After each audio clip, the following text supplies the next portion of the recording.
সুন্দরভাবে প্রশান্তদাকে যেমন ঈশ্বর ব্যবহার করেছে সেই রকমভাবে মনিদির হৃদয়েও ঈশ্বর কথা বলছে, সেটা আমাদের কাছে তুলে ধরবে।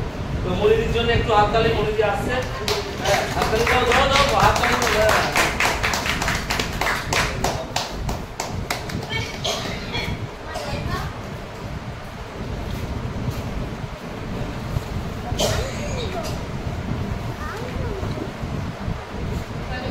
জয় যিশু। মনে দিয়ে একটু ভিতরটাই ঢুকে। হ্যাঁ ঠিক আছে।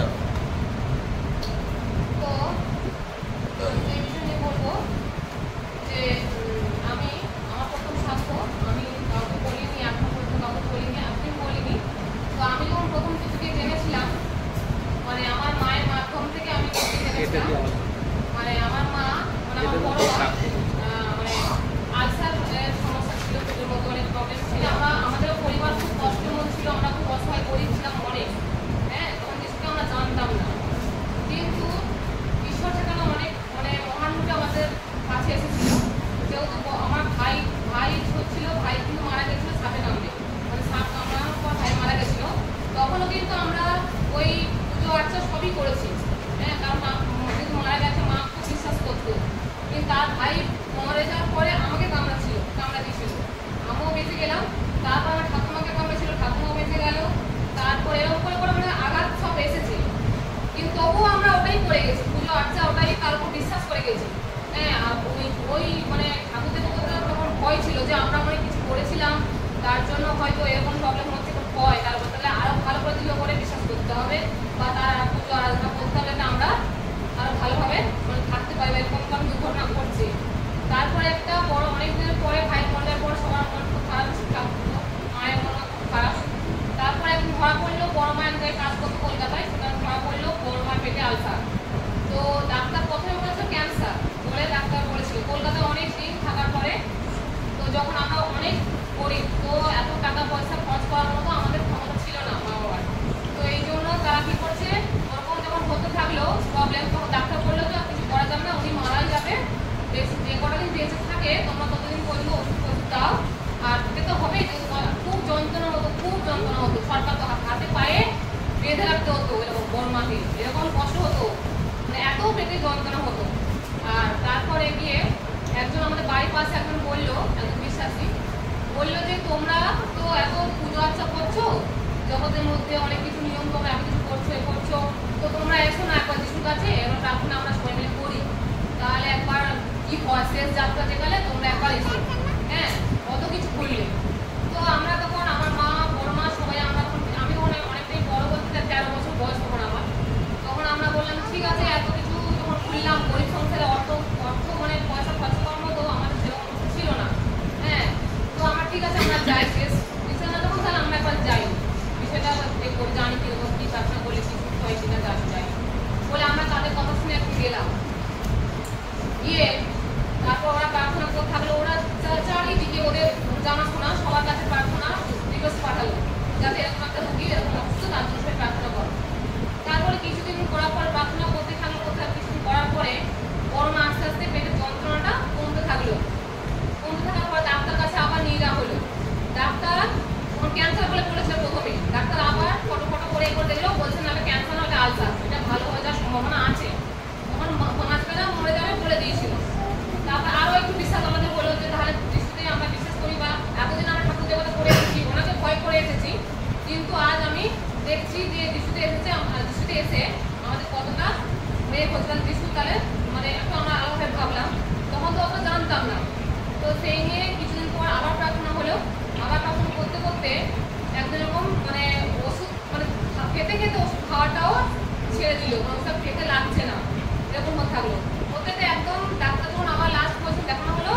পর সেটা আমরা জানতাম না।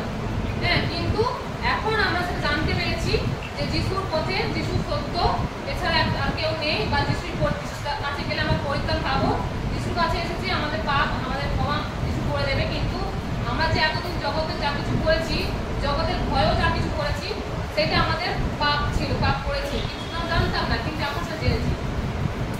তো এখন যিশুকে জেনে আমার এটা মনে হয় যে আমি জগৎকে ভয় করে চলবো, আর ভয় করে চলবো না। কি কি জগতের বিষয়ে আমরা যদি যিশুকে জেনেছি, তাহলে কি কি বিষয়গুলো মানে আমরা ভয় করবো না। জগৎ জেনেছি, আমরা সত্য পথ জেনেছি, সত্য জেনেছি, তাহলে আমরা সেই জগতে আগে যে আমরা ভয় করে থাকতাম যে না পুজো আচ্ছা করতে হবে, নাহলে গ্রামের মানুষ পুজোটা করবে, এর জন্য আমরা বিচারের দায়ও করেছি। আমার বাবা মা মানে আমার বাবা নিজের বাবাই বিচার দিয়েছিল আমাদের নামে, মানে মায়ের নামে।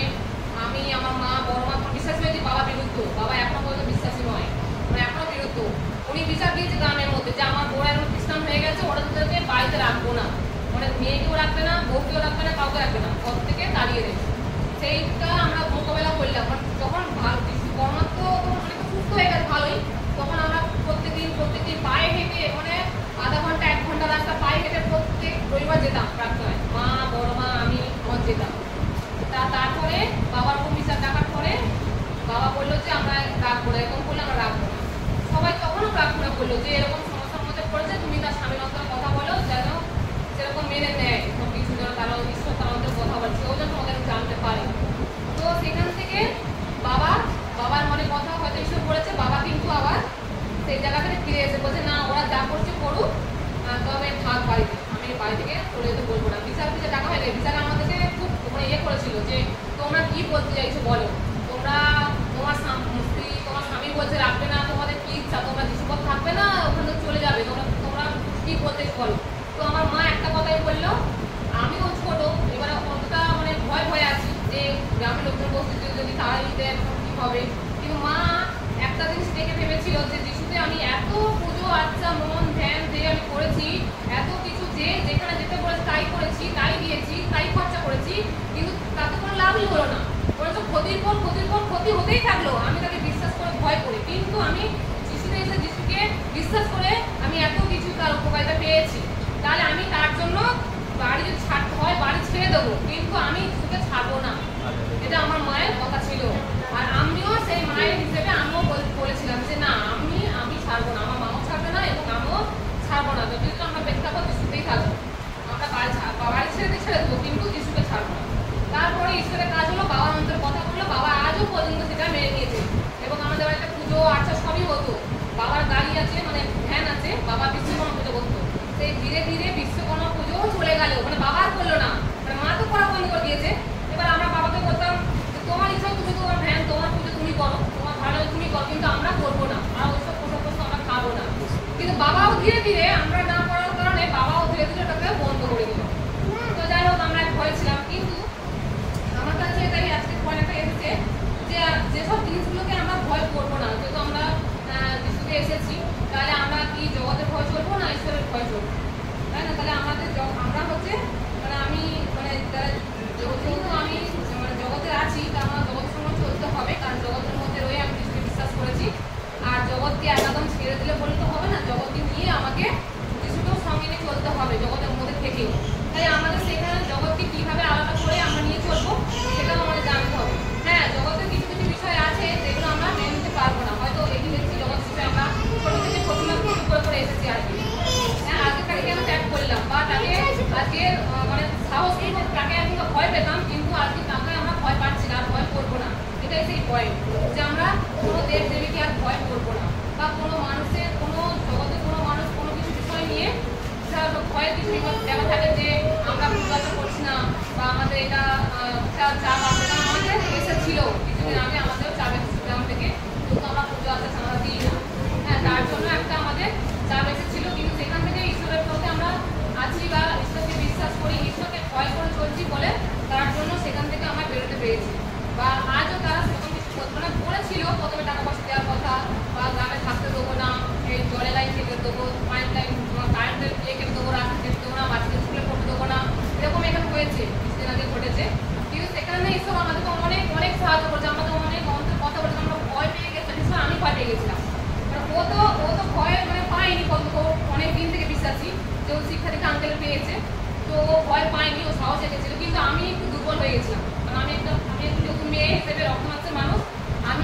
পেয়ে গেছি যে কি হবে বাবা, এরকম বলছে, যদি এইসব করে তখন কি হবে, তা ভয় পেয়ে গেছি। তো আমাকে সেখানে আঙ্কেল, ছোটো মামা, দেবনা মামা অনেক সময় মানে ফোন করে করে আমাকে খুব হেল্প করতো, মানে বাক্য থেকে আমাকে শক্তি ইয়ে করার জন্য দিত যে এরকম তুমি এই বাক্য পড়ো, ওই বাক্য পড়ো, হ্যাঁ, যাতে আমি ভয় না পাই, যাতে ঈশ্বরের যে বিশ্বাস থেকে সাহসপূর্বক আমি চলতে পারি। তো যাই ঈশ্বর আমাদের সেখানে আশীর্বাদ করেছিল। আমরা মানে মানুষকে যদি ভয় পেতাম তাহলে আমাদের সমাহিত হতো এবং গ্রামের সিস্টেম চলতে হতো, মানে ভয় পেতাম, কিন্তু আমি সেটা ভয় পাইনি। আর আজ এই ভয়টা কেটে যাওয়ার পর আরো বিশ্বাস দৃঢ় হয়ে গেছে, মানে আরো মানে সাহস বেড়ে গেছে যে না, ঈশ্বরকে ভয় করে করতে হবে, মানুষকে ভয় করে আর নয়। কারণ আমি জেনেছি ঈশ্বর আমার সত্য, ঈশ্বরই পারে সব কিছু, আর যদি মানুষ আমার কিছু করতে পারবে না। ঈশ্বর চাইলে, ঈশ্বর পথে যদি থাকি, যিশুর পথে যদি থাকি, তাহলে যিশু সে আমাকে বাঁচাবে, রক্ষা করবে, কারণ সে তার বাক্যে যেমন বলেছে তেমন তার বাক্য অনুযায়ী তার কথাও সে ফলাবে। তাই এই জন্য আমরা এখানে দেখছি যে আমরা কোন কোন জিনিসকে ভয় পাবো না, এখানে যদি প্রতিমা বা অন্যান্য দেবতাকে ভয় পাবো না। তো এটা কোথায় লেখা আছে ভয় পাবো না? এটা দ্বিতীয় রাজাবলী 17 অধ্যায় 38 পদে লেখা আছে। দ্বিতীয় রাজাবলী 17 অধ্যায় 38 পদ।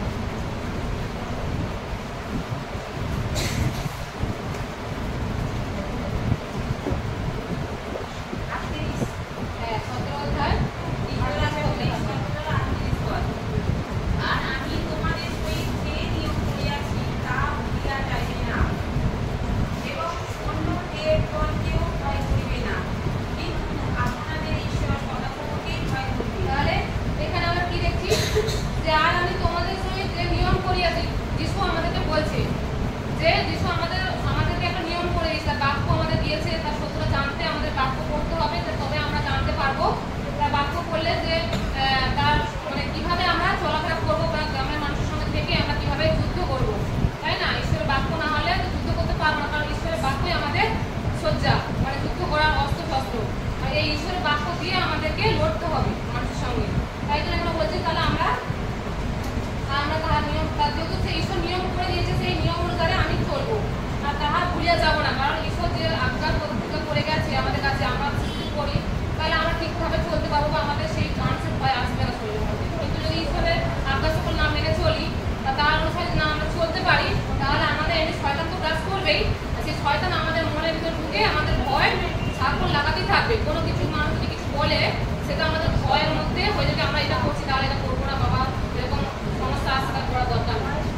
যেহেতু একসময় তো মনে হয়েছে ওটাই, কিন্তু এখন আমরা সেটা করবো না, কারণ আমরা যদি সেটা জেনেছি বা তার নিয়ম আজ্ঞা সকল মেনে চলছি, ঠিক আছে? আমরা যদি সত্য পথে চলতে থাকি তাহলে তার আজ্ঞা আমাকে মানতে হবে, তবে আমরা সত্যি করে চলতে পারবো। হ্যাঁ, কারণ বলছে এবং অন্য দেবগণকেও ভয় করবো না। এটা তো আমি প্রথম বললাম দেবদেবী ভয় করবো না, কিন্তু আপনাদের ঈশ্বর সদাপ্রভুকেই ভয় করিবে। আমাদেরকে বলছে করার জন্য যে আমাদের সদাপ্রভুকে যে সত্য জেনেছি আমরা, তাহলে আমরা আমাদের সদাপ্রভুকে আমরা ভয় করে চলবো, আর আমরা জগতে কাউকে ভয় করবো না। তাহাতে তিনি তোমাদের সমুদয় শত্রু ভস্ম হইতে তোমাদেরকে উদ্ধার করিবেন বলছে। তাহলে যিশু এখানেও বলেছে, তাহলে সে তার সন্তানকে কিভাবে উদ্ধার করবে তাহার থেকে সে দেখে নেবে, বা আমরা যদি তাকে ঈশ্বরকে ভয় করে চলি তাহলে ঈশ্বর ঠিক জানবে, যিশু জানবে যে না, আমার সন্তানরা এই বিপদে পড়েছে, সমস্যায় পড়েছে, তাদেরকে এরকম অ্যাটাক করেছে, কিন্তু আমাকে সে বিশ্বাস করে, আমার পথে চলে, আমার বাধ্য হয়ে চলে, আমি তাহলে তাকে রক্ষা করবো। তাহলে সেই ব্যবস্থাও ঈশ্বর করে দেন, যেমন আমাদের বিচারের সময় করে দিয়েছে ঈশ্বর।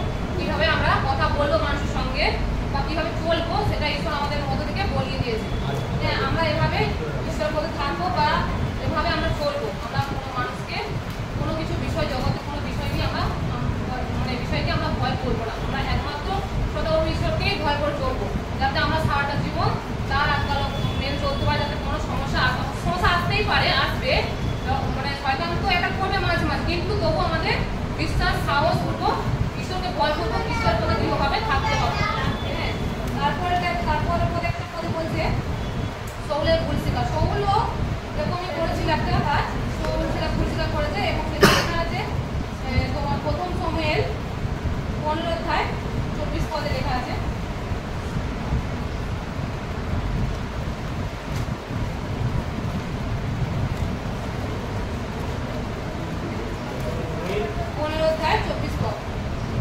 তখন শৌল সমুয়েলকে কহিলেন, আমি পাপ করিয়াছি, ফলত সদাপ্রভুর আজ্ঞা ও আপনার বাক্য লঙ্ঘন করিয়াছি, কারণ আমি লোকদিগকে ভয় করিয়া তাহাদের বাক্যে অবধাবন করিয়াছি। তাহলে এখানে কি বলছে? তখন শৌল সমুয়েলকে বলছে, তাই না? কারণ শৌল হয়তো এইটা ভয় পেয়েছিল, যেটা সমুয়েলের কাছে তার বাক্যটা বলছে যে আমিও এক সময় লোকের কথা শুনে পাপ করেছিলাম বা ভয় পেয়েছি জগতের মানুষকে, হয়তো তাকে সেটা বলে যাতে সে না করে, সমুয়েল যাতে না করে, শৌল একজন সমুয়েলকে বলছে যে হচ্ছে সমুয়েলকে কইলেন আমি পাপ করেছি, ফলে সদাপ্রভু আজ্ঞা ও আপনার বাক্যে লঙ্ঘন করে, মানে সদাপ্রভু আজ্ঞাও লঙ্ঘন করেছে, মানে সে সদাপ্রভুর আজ্ঞা ঠিকমতো পালন করতে পারেনি বা তার আজ্ঞা নিতে পারেনি, সে আজ্ঞা মতো চলতে পারেনি, সেই আজ্ঞা সে লঙ্ঘন করেছে। কারণ আমি লোকদিগকে ভয় করিয়া তাহাদের বাক্যে অবদান করিয়াছি। মানে তাহলে সে আজ্ঞা লঙ্ঘন এই জন্য করেছে কারণ সে তাদের মানুষকে ভয় চলতে, মানে জগতের ভয়ে থাকতো, সেই মতো সে বিশ্বাসে, ঈশ্বরের বিশ্বাসে থাকতে পারেনি, সে জগতের বিশ্বাসে থেকেছিল বা জগৎকে ভয় করে চলতো বলে সে আজকে সেই আজ্ঞা লঙ্ঘন করেছে এবং ঈশ্বরের পথে সে ঠিকভাবে থাকতে পারে। কিন্তু এটা সে সমুয়েলকে বলছে তুমি যাতে না করো, হয়তো সমুয়েলকে বলেছে যাতে না ও করে, যেটা ও করেছে, সমুয়েল যেটা করেছে। তা আমরা কি সেটা করবো? আমরাও একজনকে বলতে পারছি না, হয়তো কোনো কারণে আমরা ভুল করেছি, কিন্তু আমরা একজনকে বলছি যে তুমি করো না ওইটা। আমি এক সময় আমি ঈশ্বরের পথে থেকেছি, কিন্তু ঈশ্বরের আজ্ঞা লঙ্ঘন আমি পালন করতে পারিনি, কিন্তু তুমি করো না, এটা আমি ওকে বলছি। কিন্তু এটা আমাকেও মনে রাখতে হবে যে না, আমি ওকে যখন বলছি তখন আমিও চেষ্টা করবো আমার ঈশ্বরের পথে থেকে বিশ্বাস করে, ঈশ্বরকে ভয় করে আরও ঈশ্বরের পথে এগিয়ে যাওয়াটা। আমাকেও ঈশ্বর তারা সেই আজ্ঞা পালন করার জন্য বলেছে, তাই আমি ঈশ্বর আজ্ঞা পালন করেও চলবো, আর মানুষকে ভয় নয় কিন্তু ঈশ্বরকে ভয় করে চলবো। তাহলে আমরা আজকে এইটুকুই আমার বলা ছিল, যেহেতু আমি বিশ্বাস করে, তো এটাই আমার কথা যে আমি ঈশ্বরকে জেনেছি যেটুকু বয়স থেকে। আমরা চাইবো আমরা সবাই যারা যিশুর পথে এসেছি বা যিশুকে জেনেছি, হ্যাঁ, যেন যিশুকে আমরা সত্য জেনেছি, যিশুর পরিত্রাণ আমাদের জেনেছি, আমাদের পাপের জন্য যিশু ক্রুশে পরিত্রাণ দিয়েছেন, তার রক্ত ছড়িয়েছেন যাতে আমাদের পাপ থেকে আমরা মুক্ত হতে পারি, আমাদের পাপের জন্য তিনি বলছেন। তার জন্য আমরা কি করবো? সকলে যিশুর কাছে সেই বিশ্বাস, ভয়, যিশুকে বা তার আজ্ঞা মেনে আমরা চলতে পারি সারা জীবন, আমরা সেই পথে চলবো। এটাই আমার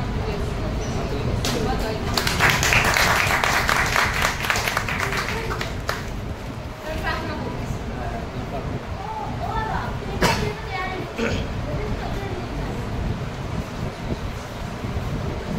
প্রার্থনা করে মাতা পবিত্র মঙ্গলময়েশ্বর, ধন্যবাদী বাবা, তুমি সুন্দর দিন তুমি উপহার দিয়েছো, তাই তোমার ধন্যবাদ দিই, এবং প্রত্যেকে তোমার সঙ্গে সুন্দরভাবে সুরক্ষিতভাবে নিয়ে সাহায্য করেছে, তাই তোমার ধন্যবাদ দিই। সবাইকে সুস্থ সবল রেখেছো, তাদেরকে প্রত্যেকে আমাদেরকে সবল রেখেছো এবং তোমার সেই বিশ্বাস দিয়ে আমাদের বাঁচিয়ে রেখেছো, সুন্দরভাবে সুরক্ষিতভাবে রেখেছো, তাই তোমার প্রচুর ধন্যবাদ দিতে হবে। এবং আমার সেই বলার কথা ছিল না বাবা তোমার বাবা, কিন্তু তুমি আমার হৃদয়ে কথা বলেছো, তাই আমি বিশ্বাস করি, এবং তুমি আমার সেই সঙ্গে রয়েছো, এখনো তুমি উপস্থিত রয়েছে গৃহের মধ্যে, তাই তোমার অসংখ্য ধন্যবাদ দিই বাবা।